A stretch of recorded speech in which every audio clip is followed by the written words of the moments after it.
What you been on? I just been working, bro. Yeah. No chill time, no fun time. Just been working. Good morning, YouTube. It is a new day. It's 7 a.m. I'm running very late, but it was my turn to watch our daughter last night, so I kind of slept in this morning because I didn't get but maybe a couple hours of sleep.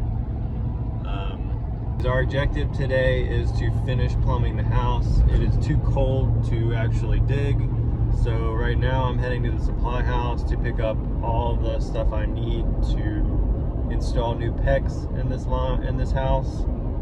I've never done this, but I chat GPT'd last night and instantly became an expert on all of this stuff. So I'm kidding, but I will bring you along the journey of installing PEX in your house. So I'm gonna cut all the old piping out and reinstall new PEX, and hopefully I don't have to do a lot of drilling and it'll just slide right in place. Probably not, but we'll see. Anyway, stay tuned. Okay, work on removing the old pipes has begun, and it's not all that fun under there. It's pretty nasty, actually. I gotta get new paper barrier down here and get all this insulation removed because it's just not great. But I'm taking a trip to the scrapyard.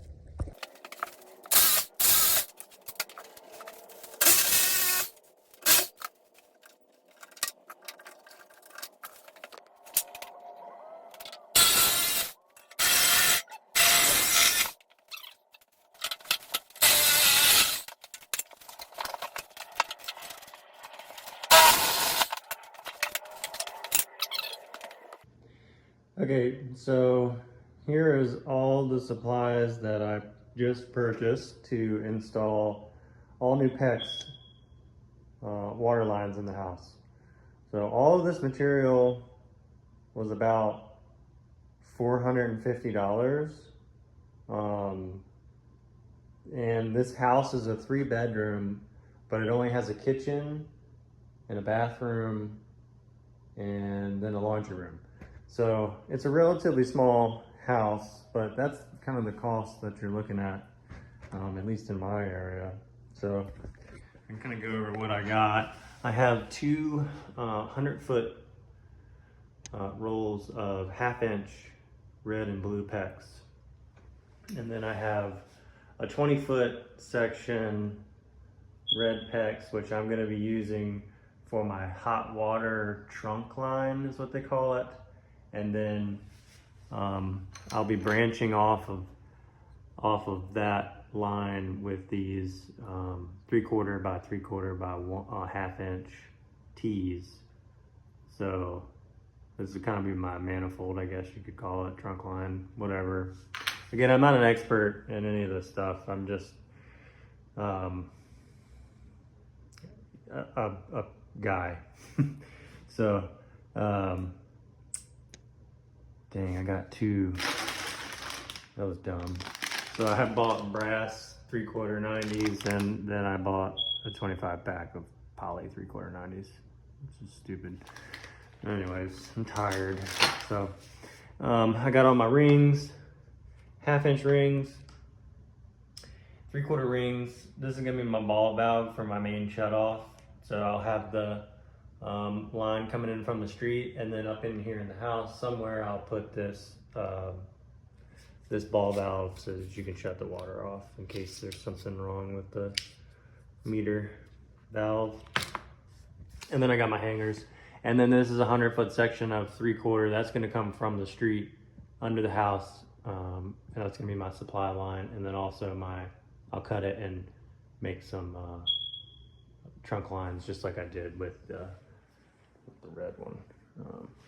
But so I'm coming in here and I'm replacing these pretty small, I don't know what size those are, 3/8 lines. They're not 1/2-inch, they're smaller than that.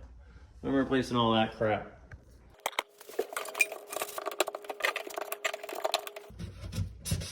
Oh, there it is.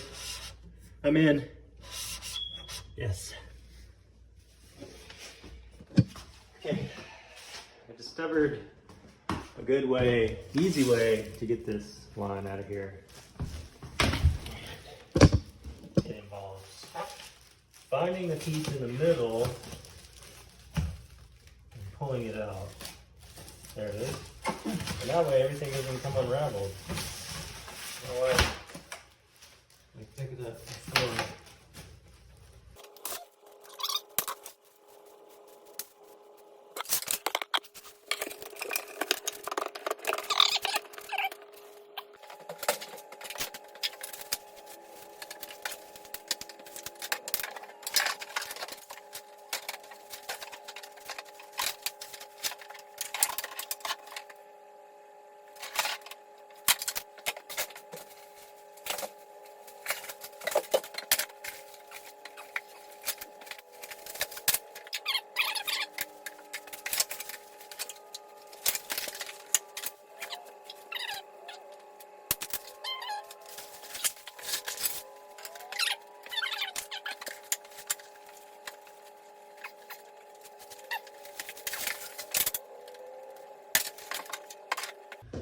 So I think what I'm going to do here is probably just buy some adapters, some PEX to copper adapters, and just tie right back into that, because it all looks in really good shape, and I don't want to redo the expansion tank and all that stuff.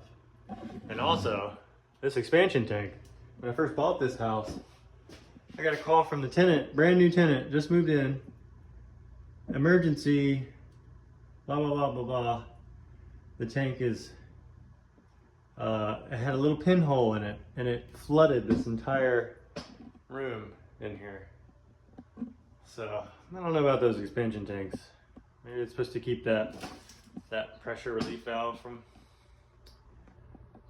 leaking or something. I don't know, but I don't have them on any of my other houses, and they don't have any issues. So I don't know.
Okay, my plan here is to reuse this old irrigation thing.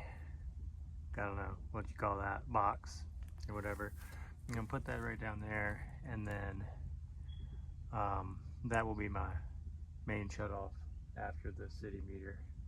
So I gotta keep digging down to place that box, and then bust a hole in this concrete block, and then I'll have to go inside the crawl space and dig a hole in there so that I can get the PEX and pull it through. So you can see I'm really good at making straight trenches. So call me for any of your trench needs.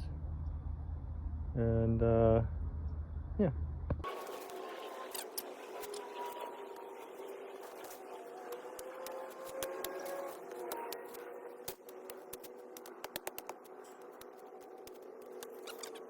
It's almost impossible, really.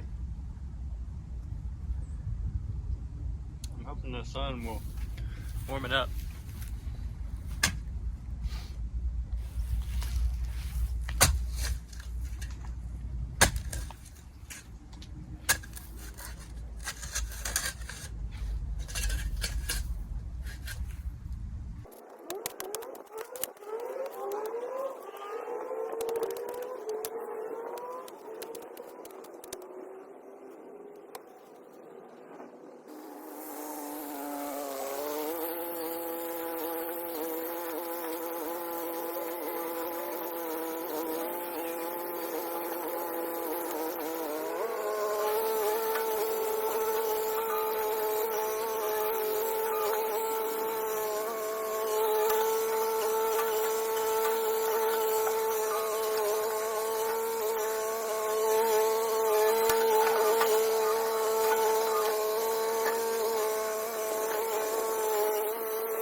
All right, so I quit filming today because I couldn't do it. But anyways, everything's still frozen, so as good as it gets. This is the main shutoff that I installed. PEX line from 3/4, and I backfilled as best I could. Luckily the tractor could make pretty quick work of it, but I tested, pressure tested everything up to here, because everything's pressure tested. So yeah, as far as we got today. Okay, so recap of today's progress. We, as you may have guessed, did not finish plumbing the house, but what we did do is we finished everything outside that needed to be done, which is good because we're supposed to have a big snowstorm tomorrow, and I would rather be working under the house than outside on the snowstorm. So we got everything from the street to like a junction box with a shutoff installed, and I ran it through the concrete block, which was horrible because that, for some reason, this cinder block was extremely hard. I'm used to just hitting it a few times and it busted up. This stuff, man, I don't know. Luckily the neighbor had like a giant hammer bit and we drilled a big hole in it. But anyways, we penetrated into the house, and I ran a little pigtail in there to tie into tomorrow, and I put all the little stub pieces down in the old holes where the existing plumbing lines, water lines were. So that's all done. So tomorrow, the goal is to again finish plumbing the entire house tomorrow, and I think I should be able to get it done. And then that's the last thing, and then we clean this bad boy up, change a few fixtures, hang in some blinds, and she's going out the door. Stay tuned for more.